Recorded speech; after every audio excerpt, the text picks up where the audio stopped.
Missions Pulse. Know God's heart, join his mission. I love that you mentioned that, and it immediately points in the direction of this creative God who infuses his people with creativity. The God who created the heavens and the earth, as we read in Genesis, the creation and the creativity of God does not stop in the first book of the Bible. You can see that creative element all throughout. Is that some of kind of that passion at Generous Mind, and obviously implementing their SIL, that you would like to harness? You're helping people and their ideation and their innovation come to reality. Yeah, I think that is an important element. I think one of the things that I've noticed is that there's a mixture of things in the nonprofit world that both help nonprofits be innovative, but then hold them back. So one of the things that helps us is our passion, right? We have a great passion to accomplish some good in the world, right? And if you're in a mission setting, it's very much related to bringing people into the kingdom and helping them grow in the kingdom. In a broader setting, it could be good in the world related to poverty alleviation, all kinds of other things, right? But there's this passion there that's driving people. And that passion leads to a lot of creativity. At the same time, nonprofits are really designed to essentially keep away the latest and the greatest in order to do what works on the ground level, right? And so there's this sense of, I don't want to implement that because that's cutting edge, and where I work, that won't work, right? And so there's this kind of dual dynamic that we see in the nonprofit world. On one side, this passion that leads to great creativity. On the other side, these significant barriers that sometimes keep us from being creative. So one of the things that is really on my heart a lot is to find ways to help nonprofits realize how to harness that great passion they have, but how not to get slowed down by the barriers that they tend to face, and a lot of times tend to stop them in their tracks. And I think that becomes the real challenge. On the other side, I think there's the dynamic of how, when we think about what drives us to be involved in a nonprofit and be involved in mission, we're wanting to conserve something. We're wanting to keep something alive that maybe we feel is going away or is not being advanced, and that desire to conserve and to keep sometimes will cause us to be less risky, right? Because we're afraid of losing something, or afraid of seeing something go away rather than seeing something fully come into play. Does that make sense? Absolutely. You're talking about something that I think all of humanity struggles with. First of all, risk. Sure. The element of risk, right? And then you have the statements by Hudson Taylor, and I think many of others have copied it over the years. Without the element, or where there is no element of risk, there is no need for faith. I think Elizabeth Elliot, Jim Elliot's wife, also continued to repeat that mantra, really.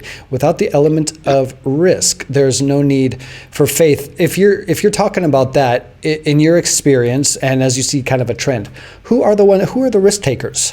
I mean, it's not as natural for some demographics, right? As you go down the line, let's say from GI to Boomer to Gen Xer to Millennial, who are the risk takers that you're seeing today? Yeah, I don't know that it's a generational thing so much, because I see innovators and risk takers. Sometimes it comes down to personality a little bit. There's certain personalities that tend to be more open to doing that sort of thing. But I think what I would use as a criteria is an empowered community, meaning that a lot of nonprofits, as they professionalized in the 80s and 90s, have put in a lot of systems that become very efficient working machines, right? So a lot of mission agencies, have really great HR now, and they have good finance, and they have legal structures in place. And some of them have ceased to be very creative and risk-taking. And so we see less creativity and risk taking out of some of those areas. Whereas they may be more efficient now, they may be less risk taking. And then in other areas where there's more empowering of people to try new things, we're seeing more of that. And sometimes it's not about the age of the organization, or it's not about the age of the person, right? It's about what they feel empowered to do for the kingdom. Is there room in their organization? Is there a room in their own minds to try new things? Or are they really being driven by essentially by a lot of structure around what they do, where they feel that they don't have the permission to try new things? Yeah, well, when you say try new things, obviously what that entails is a lot of failure. I think you ask a guy like Einstein or Elon Musk, you're going to get the answer. There was recently a video, Tesla, the car just comes out, Elon Musk is standing there giving his keynote presentation, and he has someone throw this metal ball into the window, and the windshield smashes the windshield, expecting it not to break, and he's like, oh, it's like one of those watch people die inside on YouTube videos, and Elon Musk is going, oh, well, should have strengthened that a little bit. Kind of a bit of a failure, although the ball didn't go through the window, and Tesla is still a great vehicle. But there's a lot of failure to get to the innovation crescendo that we want to see in mission. Yeah.